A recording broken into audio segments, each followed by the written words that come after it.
दिल्ली के निगम उपचुनाव में निर्वाचित पार्षदों के शपथ के बाद सदन की बैठक पक्ष विपक्ष के हंगामों की भेंट चढ़ गई। महापौर निर्मल जैन सदन की गरिमा की दुहाई देते रहे और मनोनीत सदस्य हसीबुल हसन एजेंडे की कापियां फाड़ते उड़ाते रहे। तीखी नोकझोंक के बीच नेता सदन प्रवेश शर्मा ने एजेंडा पढ़ा, जिसे महापौर ने पास किया और हसीबुल हसन को 15 दिनों के लिए निष्कासित कर सदन की कार्यवाही स्थगित कर दी। आपको बताते चले कि आज की बैठक आप पार्टी से विधायक कुलदीप कुमार भी मौजूद रहे। पूर्वी दिल्ली नगर निगम मुख्यालय में सदन की बैठक में दिल्ली में शराब खरीदने की उम्र 21 साल किए जाने को लेकर जमकर हंगामा हुआ। पक्ष और विपक्ष के तीखी झड़प में मनोनीत सदस्य हसीबुल हसन ने एजेंडे की कॉपियां फाड़ दी, जिसको लेकर भाजपा पार्षद भड़क गए और उन्हें सदन से बाहर करने की मांग की। महापौर द्वारा हसन से माफी मांगने के लिए कहने पर वह उसे मना करने की जगह फिर से एजेंडा फाड़ते रहे, जिस पर उन्हें सदन से 15 दिन के लिए निष्कासित कर दिया गया है। बढ़ता हंगामा देख महापौर ने एजेंडा पास कर सदन की कार्यवाही स्थगित कर दी।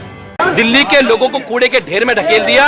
इनके उन मुद्दों को हम ना उठा दे, इनकी उन बातों को हम ना कर दे, इनकी दलाली को, इनके जो इन्होंने चोरियां की हैं, ये जो प्राइवेट कंपनी से पैसे खाए, वो मुद्दा भ्रष्टाचार ना उठ जाए। इसीलिए चाहते हैं हाउस भंग हो जाए, हाउस खत्म हो जाए। इनके खुद 4-5 पार्सन कंपनियों से मिले हुए जिनके इन्होंने दलाली खाई है। हम चाहते हैं कि दिल्ली की जनता के, पूरी दिल्ली की जनता के हक में जो भ्रष्टाचार इस एमसीडी के अंदर हो रहा है, जो चल रहा है, वो बंद होना चाहिए। और दिल्ली की जनता ने इनको टेलर दिखा दिया है। अब की बार उपचुनाव में हमारी 5 में 4 सीटें आई हैं और आने वाले 2022 में दिल्ली की जनता ने जूते मार के बाहर निकाल देंगे।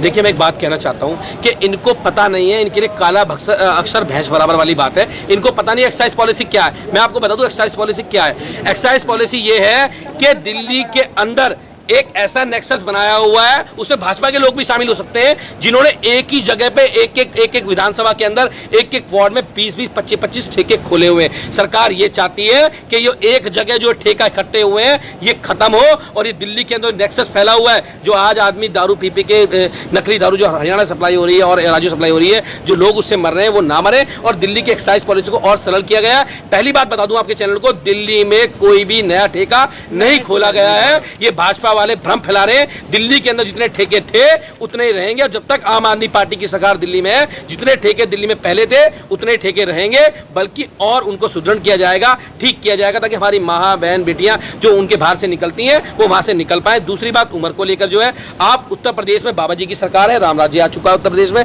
आप जाके देख लीजिए वहां भी 21 साल उम्र है। तो दिल्ली के अंदर भी 21 साल उम्र की गई है। बाकी के और राज्य भी हैं जहां पर 21 साल उम्र है और इसलिए ही यहाँ पे किया गया। और ये जो भ्रम फैला रहे हैं, इनके पास कोई मुद्दा नहीं है, कोई एजेंडा नहीं है। आज जो मसला है मत संख्या 51, जिसपे हॉस्पिटलों के अंदर जो प्राइवेट कंपनी को ठेका दिया गया है, जिसमें सिक्योरिटी गार्ड्स को लगाने का काम है, हमने उस एजेंडे पे हमने चर्चा करने का विषय रखा।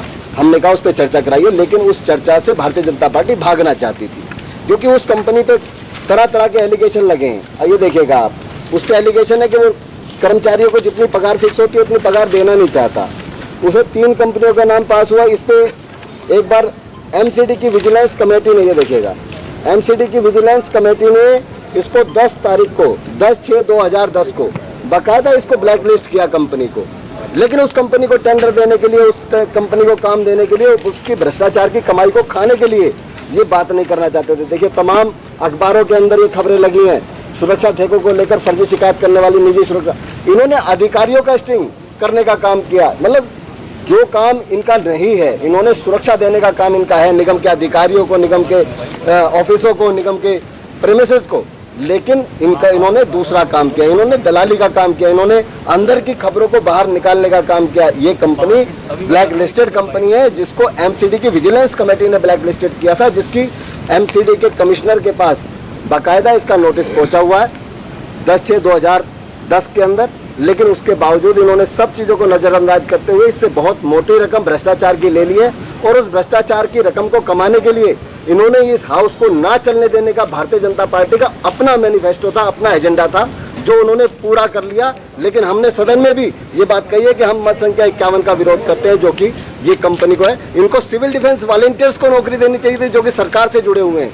700 कुछ रुपए में जब हमें सिविल डिफेंस वॉलंटियर मिल सकते हैं, तो प्राइवेट कंपनी को ठेका क्यों देना चाहते हैं? क्योंकि सरकार की एजेंसी से कोई ब्लैक लिस्टेड, कोई काली कमाई नहीं आती, इसलिए ये प्राइवेट कंपनी को टेंडर देना चाहते थे, सिविल डिफेंस के वॉलंटियर्स को नहीं लगाना चाहते थे। हम इसका विरोध करते हैं और विरोध करने की वजह से इन्होंने इस हाउस को जल्दी से खत्म कर दिया।